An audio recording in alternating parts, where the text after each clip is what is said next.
You're probably looking at these next examples and thinking that they look a lot harder than the previous page. And if you didn't notice a certain pattern, they would be very time consuming. But what I wanted to point out to you is that they still follow the same pattern as before. The only difference is the sign has changed for part of it. So if we were to group these so that m plus n is separate from -2 and +2, that would be like saying it's the first grouping within a binomial. But it's actually trinomial. But let's just think of m plus n as its own separate entity. Then if we take m plus n, we can square it for the first part. And then we know that since these two have a different sign, the 2 is positive and then the 2 is negative, we can say -4. So then it becomes a difference of 2 squares. The same pattern will hold true for 2x plus 3y plus 4 and 2x plus 3y minus 4. I can talk. So we can group the 2x plus 3y as its own separate piece of this product. And then we can keep track of the 4 as like the last term. So when we multiply +4 times -4, we'll get a -16, and that will be like the last term. Since 2x plus 3y is identical in both groupings, we can say that that squared is like our first term. 2x plus 3y squared minus 16 is the pattern. This will be extremely helpful to you when you factor in your next class. So seeing this pattern now will really help you moving forward. Now let's look at multiplying when you have these differences and variables as exponents. We have x squared plus y to the n times x squared minus y to the n. We know that this will be x to the 4th, and then it's 2 separate signs on the second term, so we know that will give us a minus. Y to the, now remember, when you multiply bases, you add exponents, so this will be n plus n, or 2n. Now let's distribute x squared y cubed times the binomial 5x to the n plus 4y to the n.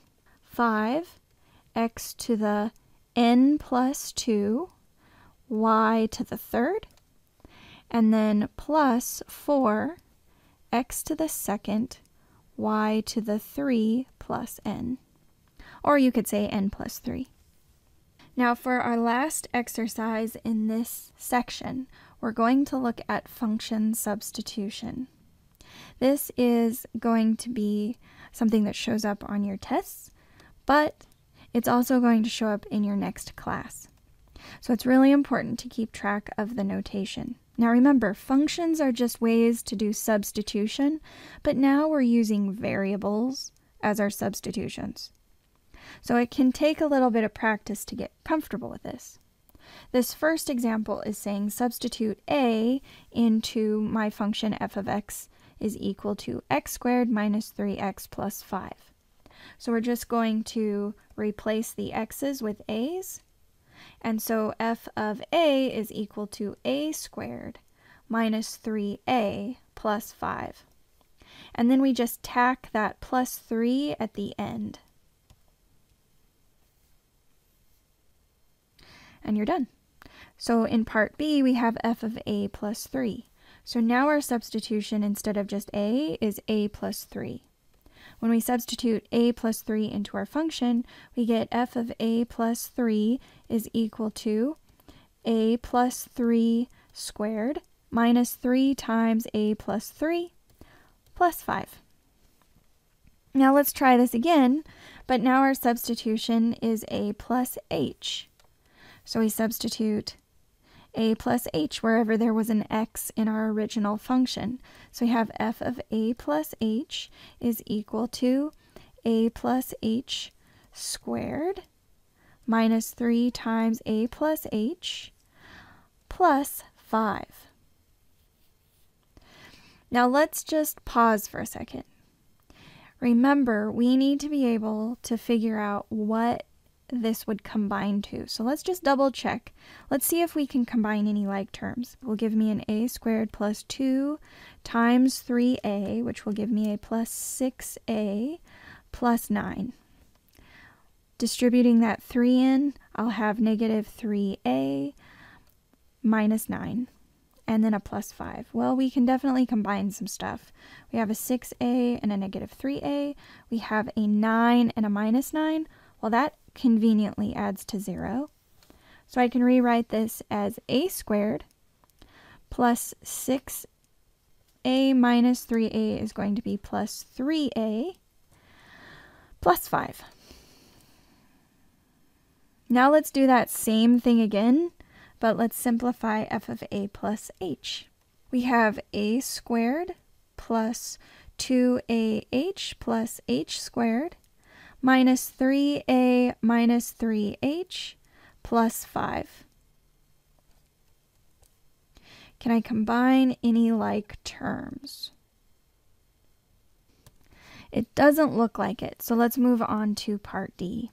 Notice that part D is asking for us to take part C right here.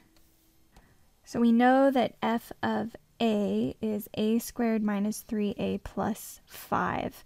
So we're going to take that portion of part A and we're going to replace f of a with it. So now I'm going to rewrite this whole thing. I have f of a plus h, that's over here.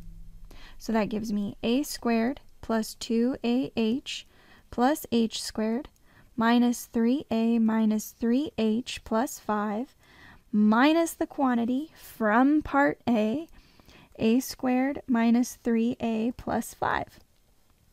This is all divided by h, and let's just see if we can combine any like terms. I'm going to distribute that negative through, so anything that was a positive is now a negative, and anything that was a negative is now a positive. And now I'm going to see if I can add any terms together. So we have a plus 5 and a minus 5. We have a plus a squared and a minus a squared.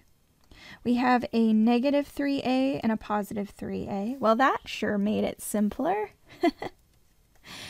This is called the difference quotient, and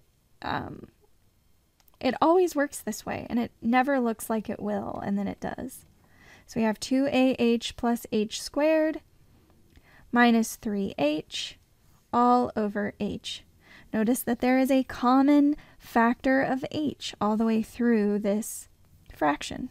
I can write this as 2ah over h plus h squared over h minus 3h over h, and we get 2a plus h minus 3, and that's my final answer.